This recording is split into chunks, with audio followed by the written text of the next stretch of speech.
Well, I had not planned on on ending my original stream and then coming back, but apparently Cuck Church does not like to be reviewed.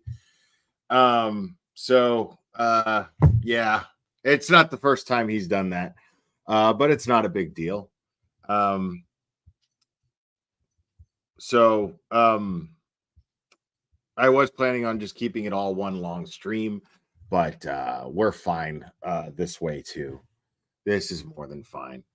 Um, so I'm going to let people kind of shuffle in here before I get started on anything else. We still got about 20 more minutes before they come back from recess. Um, so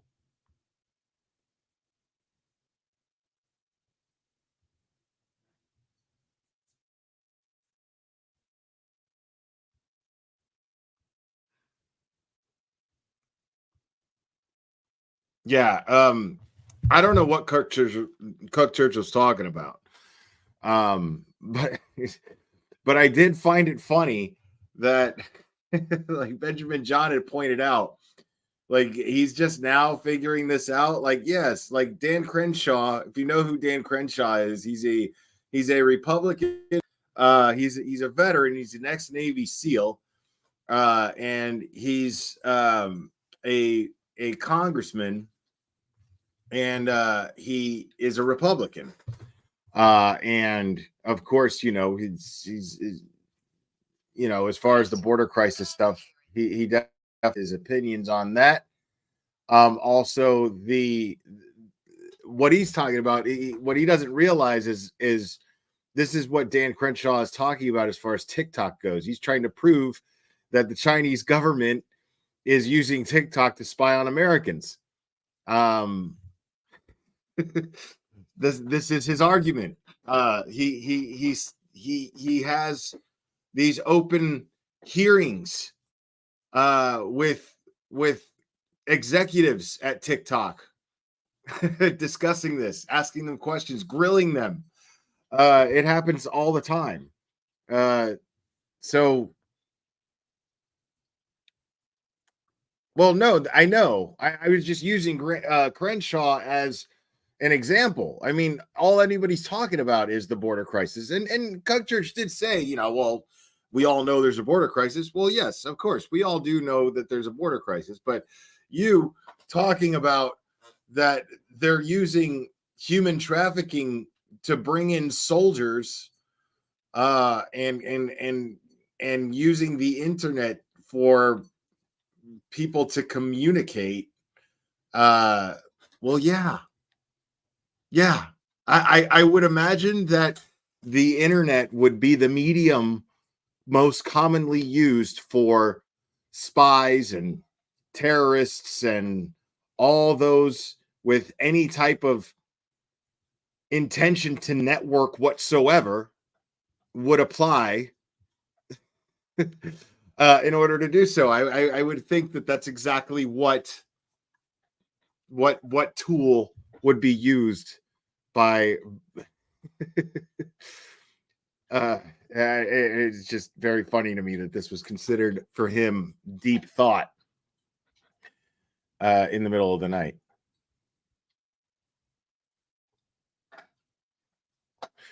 I mean, yeah. I mean, the internet is the internet. What are you gonna do? Not use it? Like, I mean, you're naive to think that the FBI wasn't at one point, you know, tapping everyone's phones, listening in on people's phone conversations. Just because they need a warrant to do it and enter it in court doesn't mean that it's not happening. But at the same time, I have no proof of that.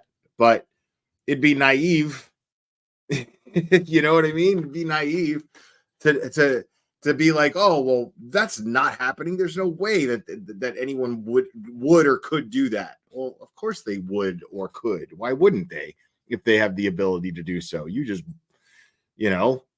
just live our lives choosing to ignore it and not do fucked up shit to where we can be implicated. Cut Church took my stream down.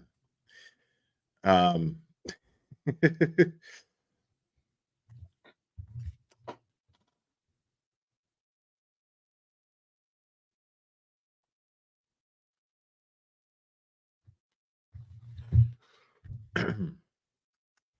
So yeah, in the meantime, we're just waiting on this hearing to commence because I mean, we're getting, I mean, the stuff that we're getting here as far as the stuff that we're getting here as far as uh the case that the defense is presenting and opposing the motions that the prosecution is trying to bring to the table here. The prosecution is sitting here trying to basically block the defense from being able to defend their client, which makes no sense. Like, I mean, and Judge Beverly Canoni is already, I mean, I'll give her credit where she's just like at least putting on the front that she has absolutely no intentions of tying the defense's hands uh, from from effectively defending their client.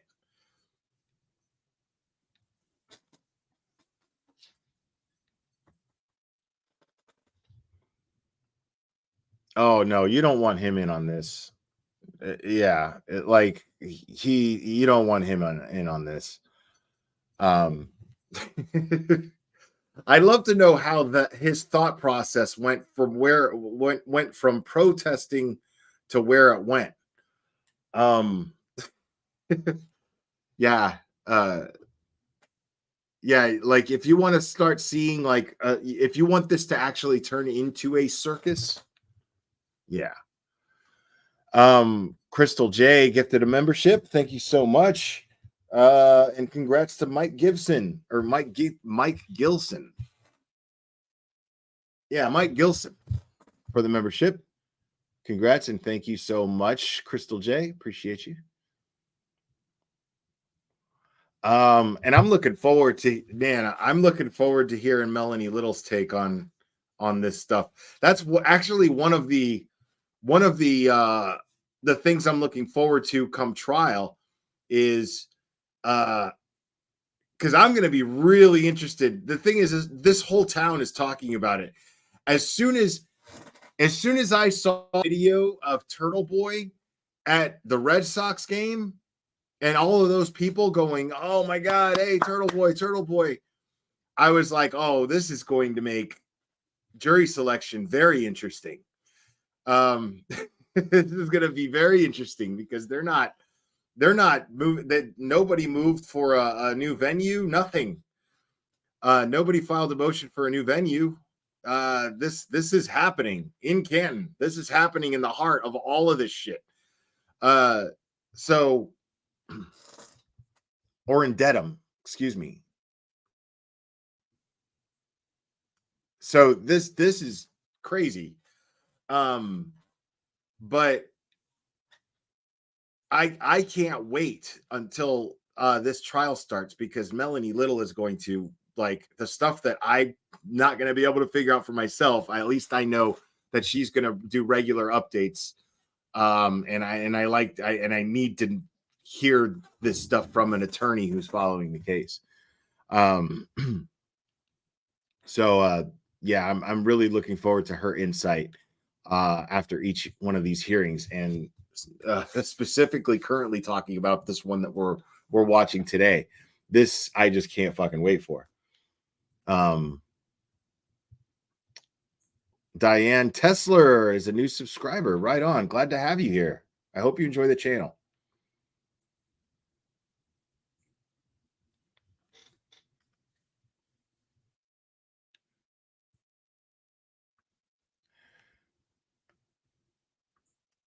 Yeah. I mean, the tide shifted. The tide shifted, I gotta say, because he was getting more criticism than praise that I saw when I first started following this case, and then when all of the evidence started to well, specifically once the defense started to go over some of the federal findings from the TUI report, once that started happening, a lot more support started shifting towards Turtle Boy. Um, and it started shifting already when he got arrested, because anybody who took any time whatsoever to actually look into Turtle Boy's charges and then listen and look into that law, I mean, crazy, dude.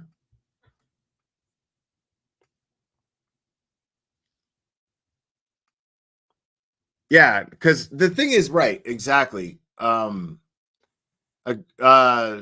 forthright. I mean, that's the thing is, I for the most part, I understand what's going on here. You know, it's not my first trial that I'm going to be following, but and the more trials I follow, the better of an understanding I have for them as each one comes along.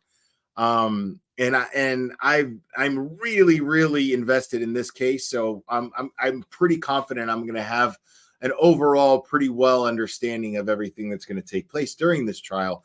But there's going to be legal jargon that's going to be way over my head, and so like I'm really looking forward to, uh because that's the thing is I'm planning on streaming it, so like if she's going to be streaming it, I'm going to be conflicted because I'm going to want to watch her stream and listen to her explain things. But she's going to want to be quiet, as I'm going to be quiet for most of the streaming, and it's going to be more beneficial for everyone who wants a legal explanation, for her to be able to pause and explain things. So I'm really looking forward to that, and watching her take on these hearings, her summary.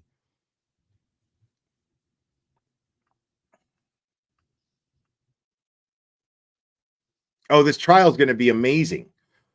Like if you're looking for a dramatic trial, a trial that's going to have a lot of drama, a trial that's going to have a lot of bombshells and crazy shit happen.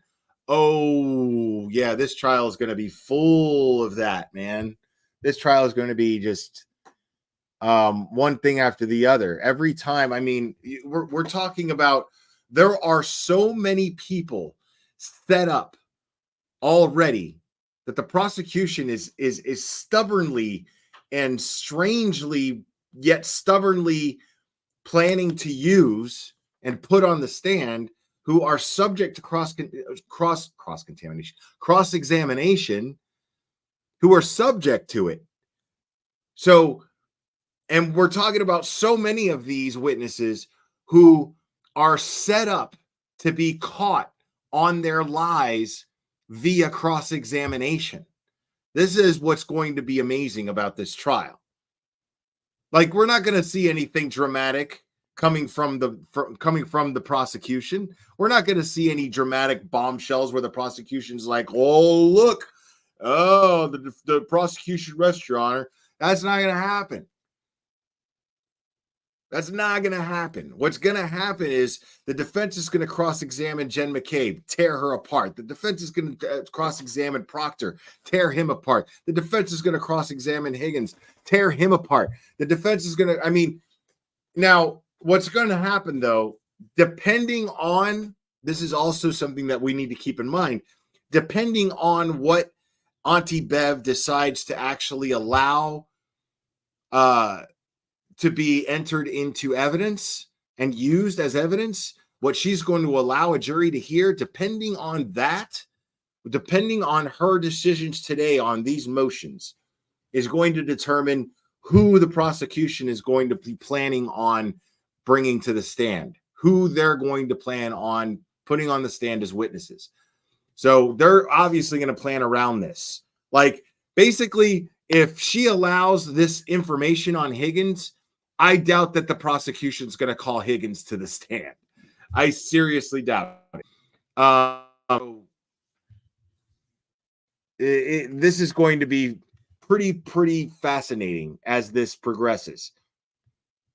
I did not expect more information from the federal investigation to be addressed today in this hearing. I expected a lot from this hearing. I did expect it to go all day, but I did not expect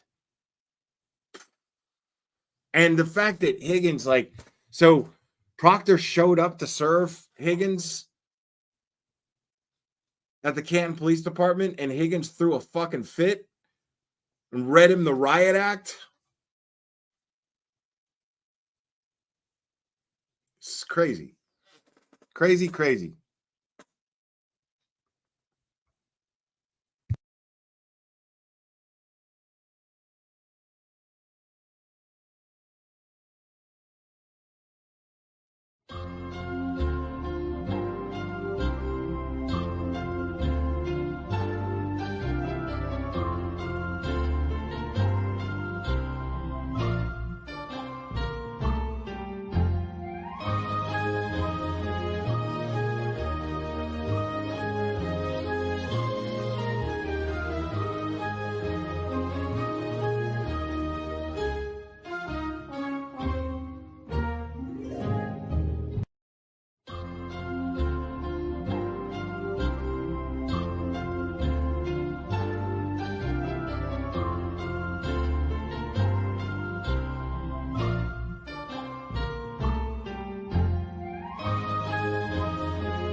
All right. Sorry about that, folks. I just have to take a few breaks here and there. I got Clubber here. I still got to so yeah.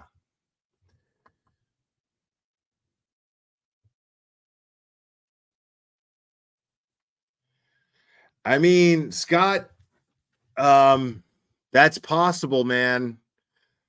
That the problem is that's what I was thinking. This is what I was thinking. Because everybody kept saying Higgins rolled over, Higgins talked. But the thing is that Higgins, he's not even going to confess. And I honestly believe that he's not going to talk. He's not going to be the contact. He's not going to be the informant who rolls over on someone else if he's the guilty one, if he's the one with the motive. I called this shit. I talked about it back when they started talking about the butt dialing and whatnot and the phone calls taking place. If you guys remember correctly, I talked about this and I said, well, Higgins is going to be Higgins has the most to lose. Higgins is the easiest one to implicate. If the fact between if there in fact was some sort of romantic involvement between Higgins and Karen Reed, between Brian Higgins and Karen Reed, if this in fact took place, well, then there's your motive. There's your motive. So what ends up happening here is if Brian Higgins is if Brian Higgins didn't roll over and he's the ATF agent here, right? The one with a federal career, well, then I mean, that's the thing is I feel like I feel like he's the one that would look the most guilty. So everybody else is basically saying, like, let's take for instance when Kevin Albert contacted Higgins and said, hey, everybody but you got a subpoena and you fell off the face of the earth. So what's up with that? You know what I'm saying? Like, that made people go, oh, okay, well, maybe Higgins flipped. The thing is he's the most he's the most easily implicated in this entire thing.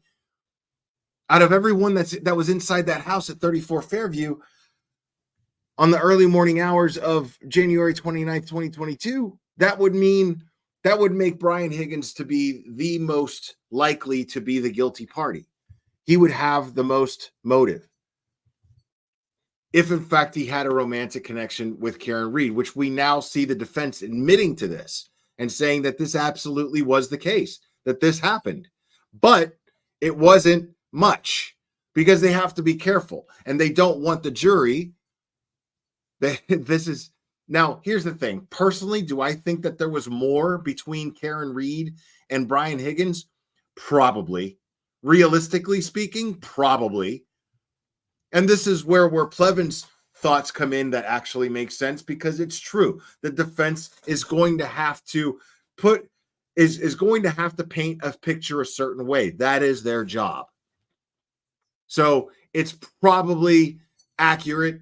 It's probably safe to assume that the defense is downplaying the relationship between Higgins and Karen Reed.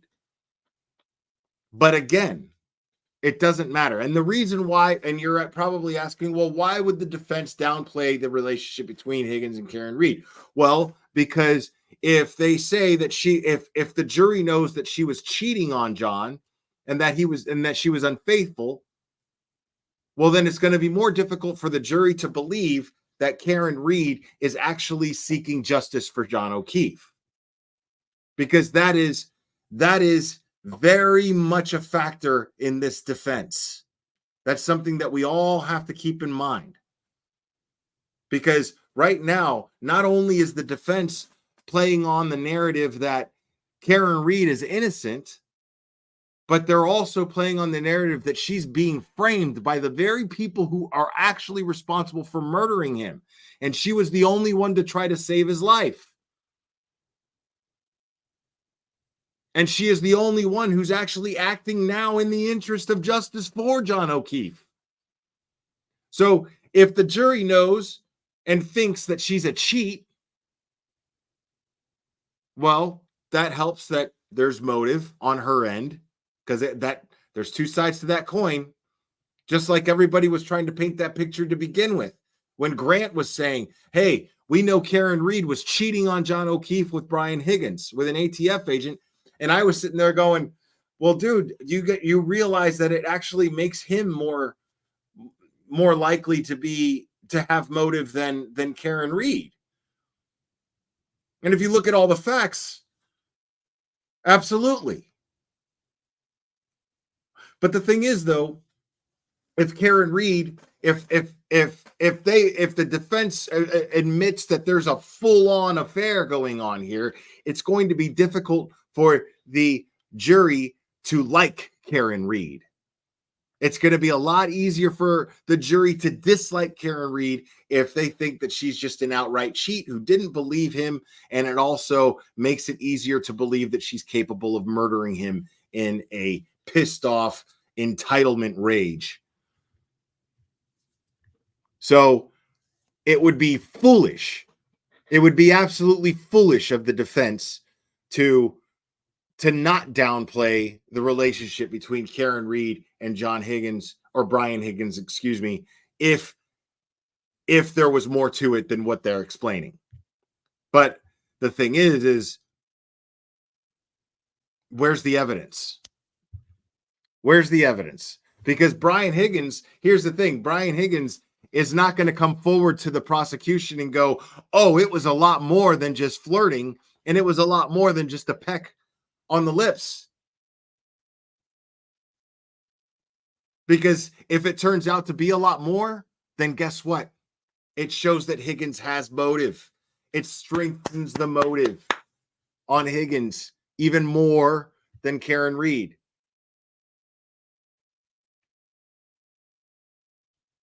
So this is where we're at, folks.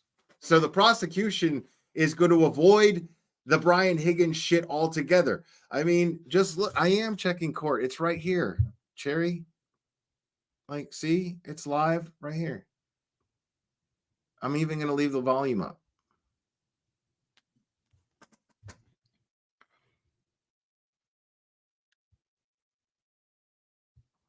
Yeah. So yeah. Again, the defense is not, even if there is more to the Karen Reed Brian Higgins relationship, and it was just a full blown affair. It doesn't help her defense to acknowledge this. If they can downplay it, it's smart of them to do so, because it's real important how the jury sees Karen Reed. Real important. But again, the prosecution is going to avoid the subject of Brian Higgins altogether. They're already trying to exclude it. Here we go, folks.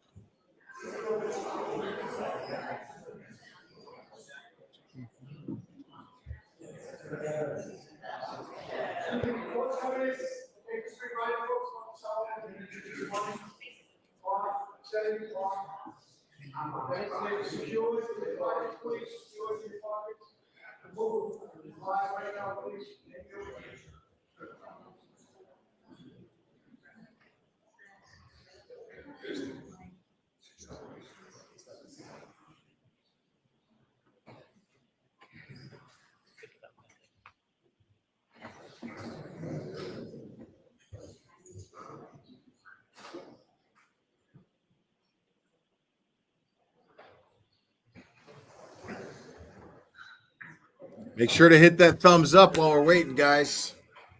Appreciate you.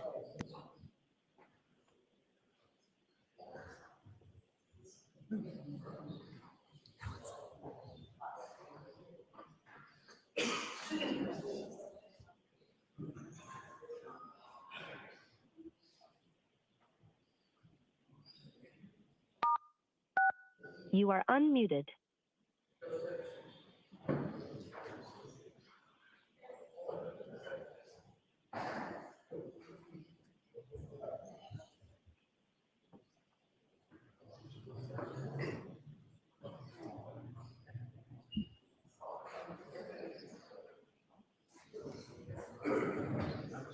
Yeah, the thing is and when you're thinking about the text message from Kevin Albert to Brian Higgins. Uh-oh, here we go. All right, Jim, I need just a minute with the computer, please.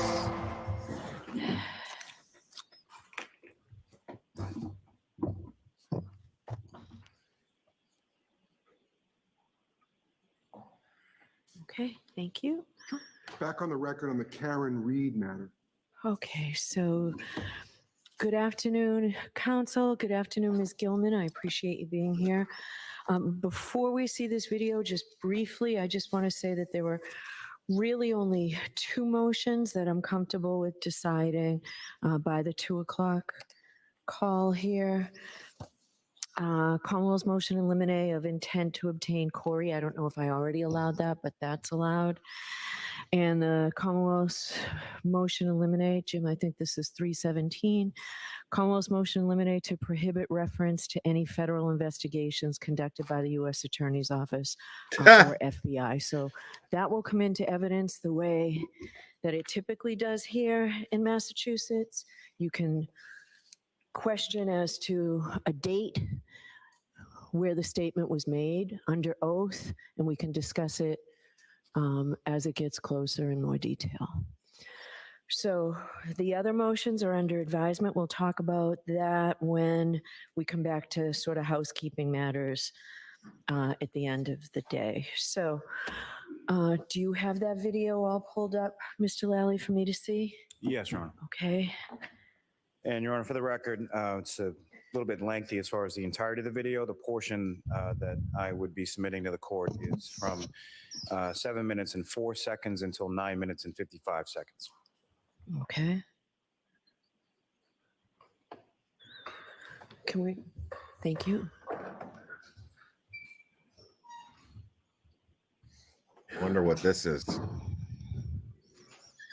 I guess this is the dash cam footage that shows the taillight. So we left at the house. The back door, we just did the knock lock. Okay. Can you explain to me what the process is right now? Oh no, this is Karen Reed being arrested. Booked, just like last time. Go through the same process. We're gonna be a little less time consuming because we're not gonna do major case prints because we did those last time. Once you're booked and you go through this portion of it, we'll let you make a phone call just like last time. We'll make a phone call. Your parents will be able to bring you whatever other additional needs, things that you need. Yeah. And then And then tomorrow morning, you'll go and be arraigned at Norfolk Superior Court on the charges that were, I'm sure you'll go over the charges again with you on the warrant. But I'm on bail, so how can I be Yeah, spending the night here again? all right, so I'll explain that portion to you, as long as it's not going to interfere with you. Are you ready to go? Yeah, I'm just waiting for Rams to. Okay. So, initially, your arrest was on probable cause out of, the district court, okay? So the charges that you were arrested on initially were out of district court, out of Stoughton District, that's where the arraignment was, it was, district, level charges. Today, grand jury indicted you on these charges, which is second degree murder, vehicular homicide, and, leaving the scene of a death, okay? So those are the charges that grand jury indicted you on. So now you're being charged and will be arraigned in Superior Court, Norfolk County Superior Court in death, okay? So bail doesn't apply anymore? Typically, I'm not, so we don't set the bail, but typically once murder comes into play, people don't get bailed out. So it's not manslaughter anymore, is that the difference? That's correct. It's a higher degree of taking a life. Okay, so that's the charges that you're being charged with now. And you were indicted by grand jury. Okay, you're aware he was beaten up by Brian O'Connor Albert. I mean, we're all in on the same joke, right? My taillight was cracked and John was pulverized. Okay, you need to, abide by the rights that were afforded to you, okay? So you can talk if you want. If you want to tell us what happened, that's fine, we'll listen, but you were ready to do your rights, okay? And I'm sure he's gonna do it again, all right? If you want to talk to us, you want to give us a story, definitely, we'll take it. No, I don't, I mean, I know you already know the story, so I don't need to.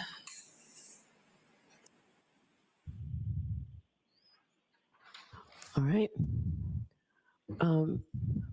How long is the entire tape? What? So that is Trooper Pi, who was the arresting officer from the barracks. So it goes, I believe, at least 90 minutes or so. All right. Do you have the entire, we're not playing it now, but do you have the entire video? All right. I would like it marked for identification. Yeah, the whole thing I'd will be also shown like in a trial. copy of it so I can view the whole entire thing, put it all in context. I never like to see just sections.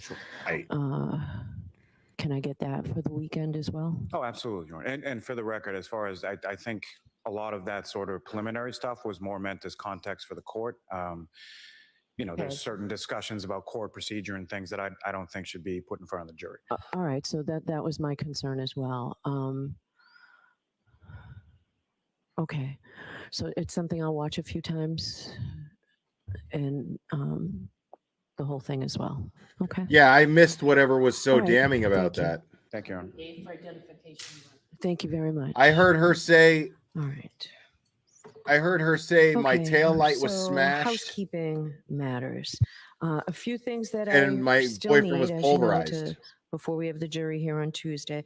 I need a statement of the case. I know you have a short statement of the case in your proposed supplemental questionnaire. Right, that's what I'm figuring. I Like, think it needs what? to be more than that. This So is exactly what before they you did leave in today, Turtle I'd like Boy. you all to agree on a joint statement of the case.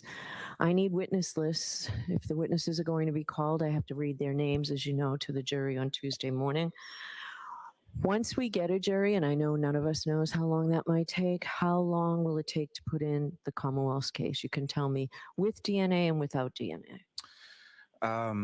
So with that piece of DNA, I don't think That that's going to piece. add much more than you know, an hour or two at the most. But best guess, given the schedule as outlined previously by the It's going to court, trial. say probably at least 4 weeks. My hope is there are some witnesses on the Commonwealth's witness list who are essentially testifying just in regard to administrative things as far as, work in an establishment. This is a true and accurate copy of surveillance video from said establishment. Have you had preliminary discussions about whether there would be stipulations to authenticity like that? No, but I plan to before Tuesday. Okay. And you'll do that, Ms. Giannetti? You'll have these conversations before Tuesday? I'm completely open to that. Okay. So with the Commonwealth's case going 4 weeks, how long does the defense think their case will go? With the schedule that the court has outlined, we're estimating about 2 weeks, Judge. Okay. Yeah, dude. All right. I need to tell the jurors how long it will take. So if you say 6 weeks, I'm going to tell them 7, which will make it longer for us to get a jury. But Right, understood. And then there's also the X factor of how long it takes to get a jury. Right. Oh, exactly. No, I'm going to tell them Yeah. once we get a jury, it will be 7 weeks, give or take. And just while we're on this subject, Your Honor, does the court have any idea in terms of the availability of jurors every day of the week? While We don't have jurors on Fridays. No jurors on Fridays. No, and it gets progressively lower as the Okay. week goes on. But we've got jurors, once we start, the trial that is impaneling has priority over all other trials. So once we start, and I expect that we'll start on Tuesday, we'll do that. So there's a couple of things about the voir dire of the jurors. So we will do the voir dire, the individual voir dire of jurors over here at sidebar. And only one lawyer from each side is permitted to ask the questions of the jurors. I think I'll probably be able to give you 5 minutes or so for each witness, no more. And I'd like to talk to you all at sidebar now about your joint proposal of the questionnaire. This is something that is not public. It won't be made public until after it's decided upon and after it is presented to the jurors and they've filled it out. So a blank copy will be available then pursuant to what the law is. So why don't I see counsel at sidebar? Excuse me? Yes, thank you.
What is happening right now?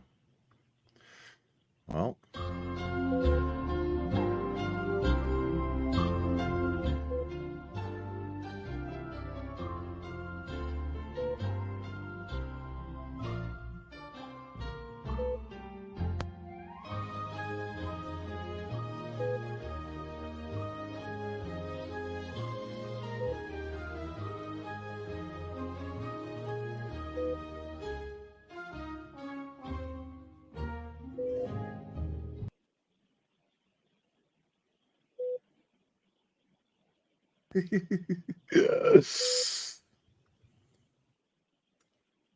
apologize to me.